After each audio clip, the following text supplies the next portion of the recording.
Assalamu alaikum wa rahmatullahi wa barakatuh. Brother and sister, welcome back to Islamic Notes channel. A massive fire hit Israel, almost destroying the Western Wall.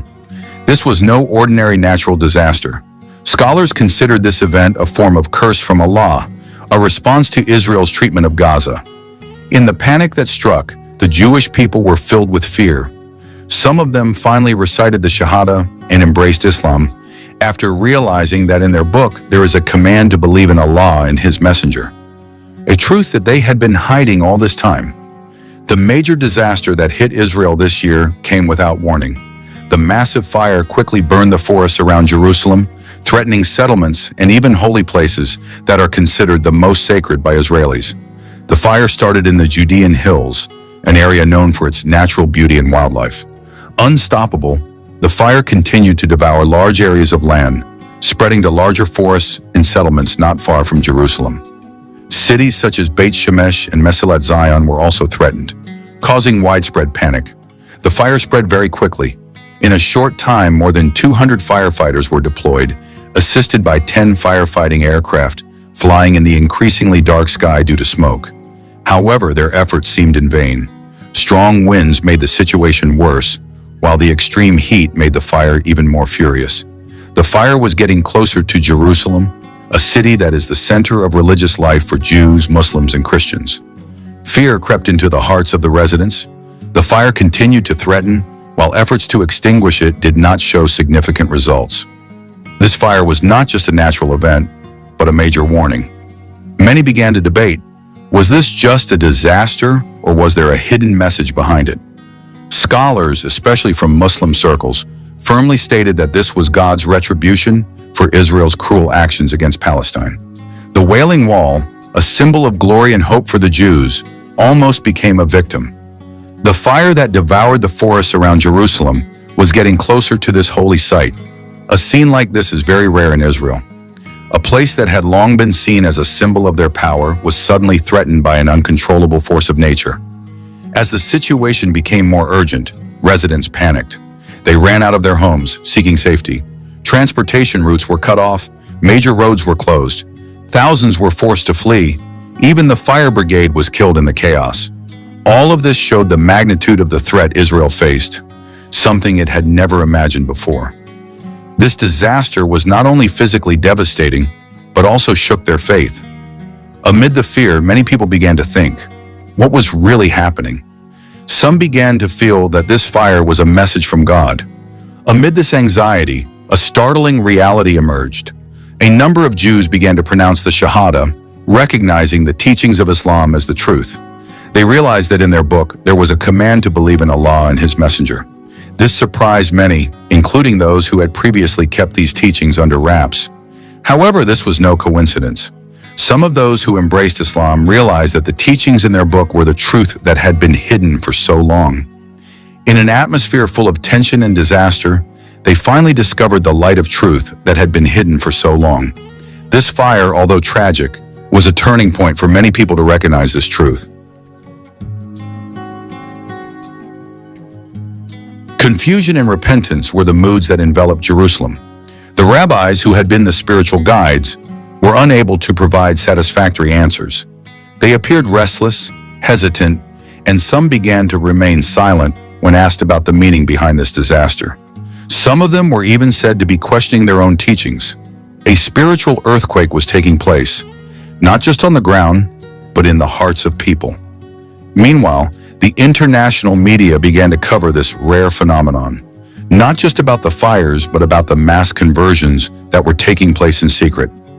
Some Jews who were previously known as fanatics were now seen wearing Muslim garb, attending congregational prayers, and even studying the Quran.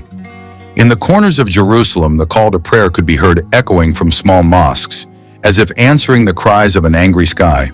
However, not everyone welcomed this change calmly. The Israeli government began investigating the new converts. They were suspected of being traitors or foreign agents, but the harder the pressure, the stronger their resolve. One of them said in a confidential interview, "We finally know the truth. We were raised with hatred for Islam, but now we see the light itself. We can't turn away." The spiritual movement is spreading fast. from Jerusalem to Haifa, from Tel Aviv to the Orthodox Jewish neighborhood of Bnei Brak. At first it was secretive, but now it is becoming more open. Some converts say they have had the same dream. A man in a white robe, with a beard and loving eyes, comes to them and says, "I am the last messenger of God." The same dream has happened to dozens of people in different places. Islamic scholars are greeting the event with caution but hope. They are not claiming victory, but calling for peace and dawah. This is the time to embrace, not to condemn. Guidance comes from God, and our duty is to convey the truth with wisdom, said an imam from the Al-Aqsa Mosque. Amid the ruins of houses, billowing smoke and crying children, there is a new hope. A great change is taking place. A new chapter is beginning, not just for Israel, but for the world. Because if the light of truth can shine into the heart of the world's conflicts, then maybe, just maybe, the world still has hope for peace. News of the mass conversions in Israel spread like a wave around the world. Major news outlets from CNN to Al Jazeera aired special coverage. Social media exploded with conspiracy theories, speculation, and viral videos of Jews reciting the shahada. The world was transfixed, a mix of awe and bewilderment. In the United States, the reaction was swift. Former President Donald Trump, known for his anti-Islam rhetoric, called an impromptu press conference from his private resort at Mar-a-Lago. "This is part of a global agenda that I have been warning about for a long time," he shouted into the camera, his face red with emotion. "We are witnessing the infiltration of radical ideology into the holiest places for the Jewish people. This is not conversion. This is surrender." His words sparked a wave of outrage from hardline supporters, but also a wave of criticism from religious leaders across faiths. A Christian pastor from Texas responded on livestream, "If people find the truth in Islam and become more peaceful, who are we to condemn them? Isn't that the purpose of faith, peace and recognition of the one God?" Among Washington's political elite, there was growing concern that the dynamics of the Middle East were about to change. Several senators proposed an emergency session to discuss spiritual stability in the region, a new term that showed how deeply this change had touched the political world. The UN sent special envoys to Jerusalem, but their mission ended in confusion. There was no armed conflict. There were no mass protests. What they found were thousands of tearful faces declaring that they had found real peace. Meanwhile, behind the scenes, foreign intelligence agencies began investigating whether this conversion was truly spontaneous or a result of some kind of engineering. But their investigations came up empty. There was no big organization behind it. There was no foreign funding. There was no covert propaganda. There were only personal testimonies of dreams, inner voices, and soul-shaking spiritual experiences. And in the midst of it all, the Al-Aqsa Mosque bore witness to this unexpected change. One night, when the sky was still dark and the smoke from the fires had not yet completely cleared, a group of young Jewish men who had recently converted to Islam sat cross-legged in the courtyard of the mosque, reading Surah Al-Baqarah haltingly. They were crying, not because they were afraid, but because they felt like they had come home.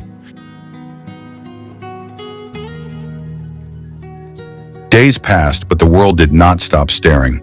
What had previously been considered a spiritual shock began to manifest itself as a silent revolution. On the streets of Jerusalem, signs of change were evident. Shops began selling copies of the Quran in multiple languages. Restaurants that used to be bustling on Saturday afternoons were now closing for Friday prayers. Even the call to prayer, once heard only from the eastern side of the city, now echoed from once exclusively Jewish areas. In schools, religious teachers began teaching the Al-Fatiha and its meaning to children who only a week ago were studying Genesis. Some old rabbis resigned from their posts, unable to cope with questions from congregations who were suddenly questioning everything, from history to the meaning of life. But many of them converted to Islam in secret, then returned to their pulpits, now with renewed vigor, imparting wisdom from a completely changed perspective. The phenomenon spread beyond Israel's geographical borders. In Berlin, London, and even as far away as New York and Toronto, synagogues have begun hosting interfaith discussions, dominated by questions about Islam. Some have ended with worshippers breaking down in tears as they hear the Quran recited for the first time. At the UN Security Council, the mood is tense.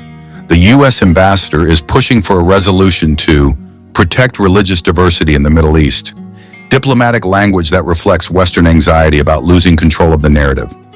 Russia has been suspiciously quiet.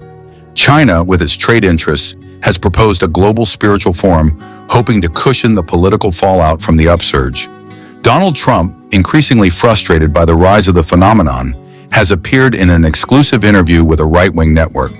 "This is not just about Israel," he said, his eyes steely. "This is about the direction of the world. We cannot allow the West to succumb to a religion that, I'm sorry to say, has a history of violence."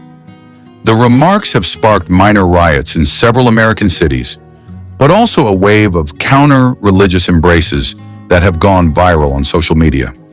Meanwhile, the Islamic world has greeted the mass conversion with caution. Top scholars from Egypt, Saudi Arabia, Indonesia, and Turkey have gathered in an emergency forum in Istanbul. Some have called for caution against euphoria. "We do not know what test Allah has given us through this event," said an Egyptian sheikh. "Let us not destroy the sincerity of our brothers who have just returned to nature with political debates and struggles for influence."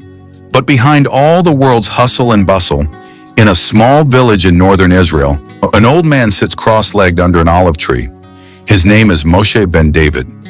Once an Israeli soldier, he is now a convert to Islam, known in his village for his serene countenance.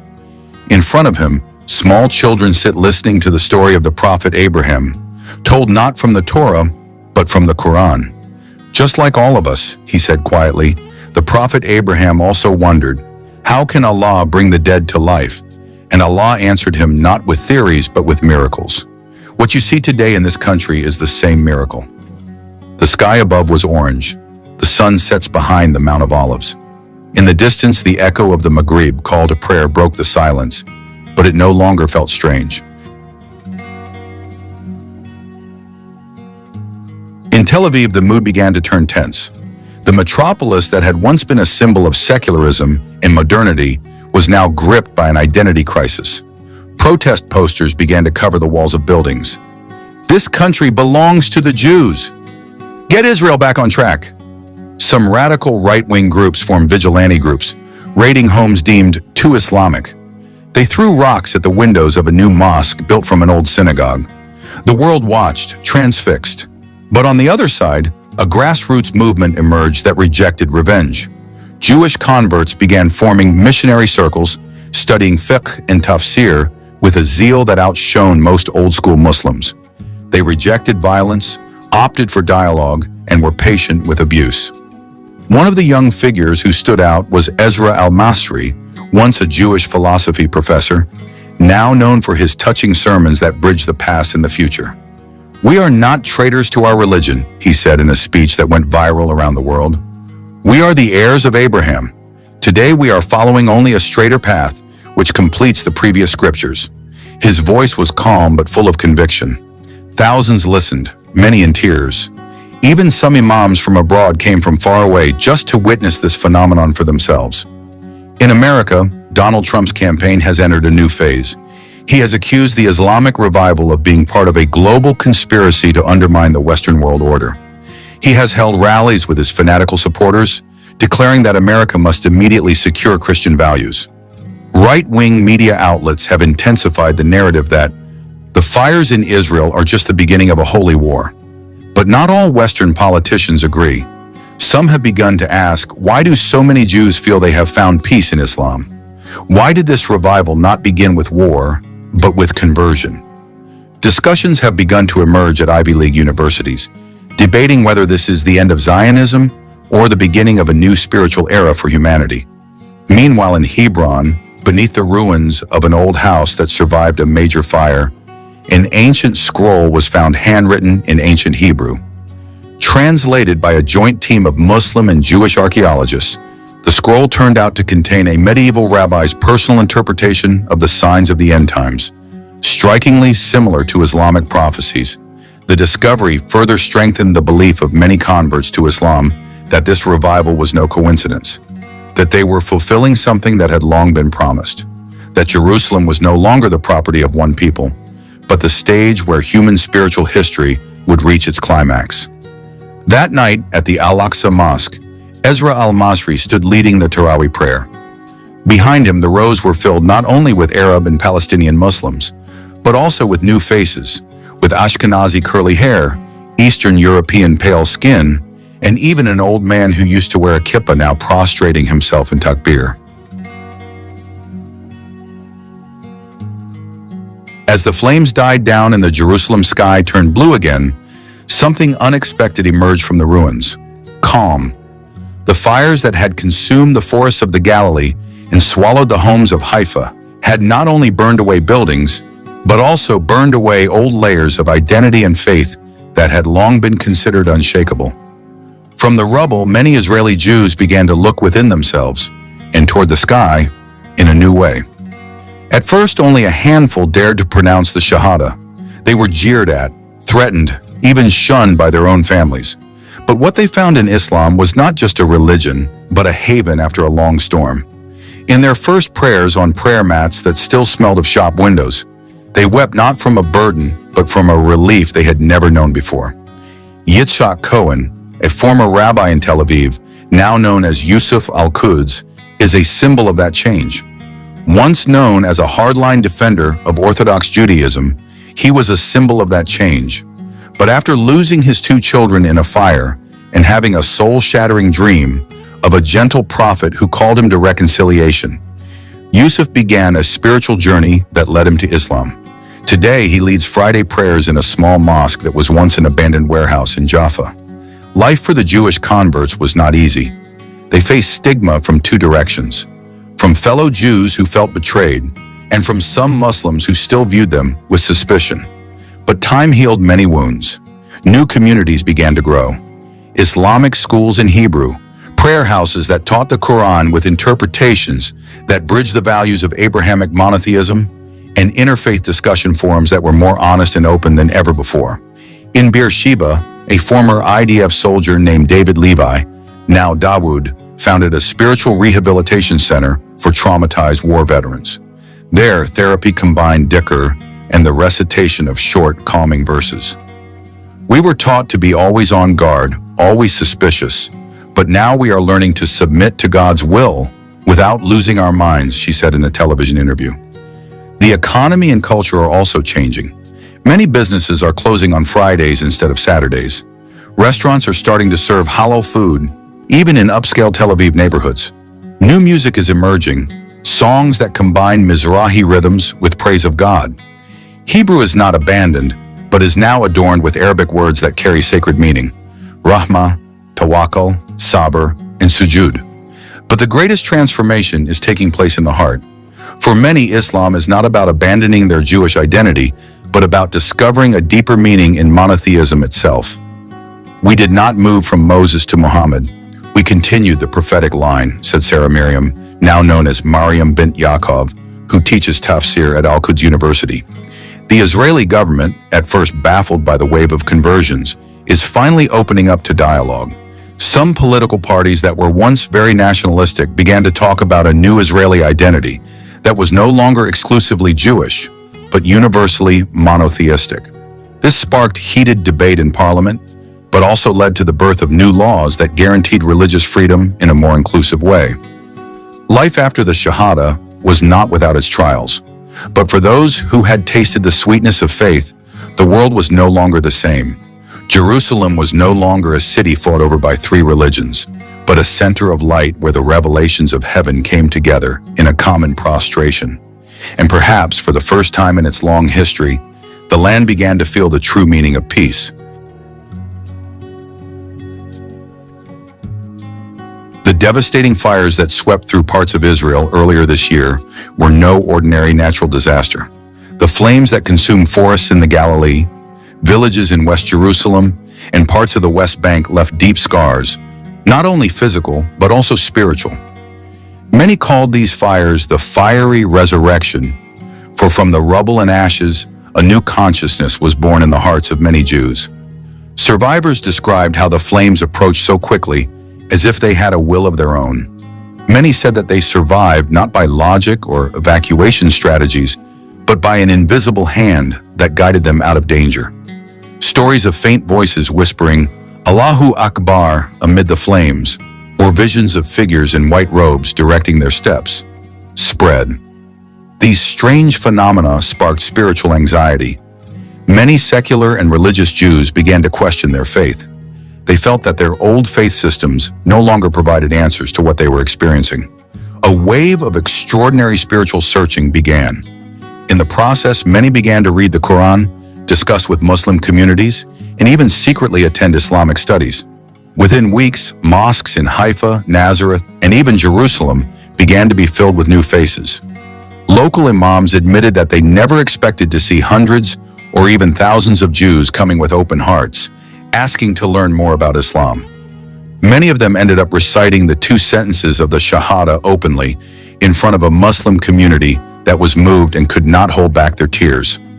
Local and international media were initially reluctant to report this phenomenon. However, when the number of Jewish converts reached tens of thousands, no one could ignore it anymore. The Israeli government also began to become concerned. Several hardline groups accused the converts of being traitors to the nation, but the wave of conversions did not subside. In fact, pressure after pressure strengthened their belief that the path they were taking was the right one.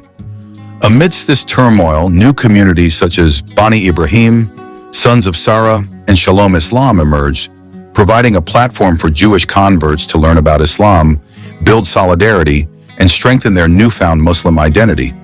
Some of them even began writing books, creating YouTube channels, and preaching about their spiritual journey from synagogue to mosque, from Tanakh to Quran. Conclusion: the conflagration that engulfed Israel changed history in ways no one could have ever imagined.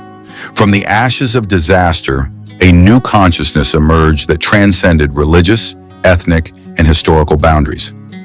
Amidst trauma and loss, many souls found solace in Islam, a religion they once considered foreign, now their final refuge. History will record that from that fire, a light was born that led thousands of hearts to the ultimate truth, and the world slowly but surely began to see the spiritual transformation that shook the land of the prophets.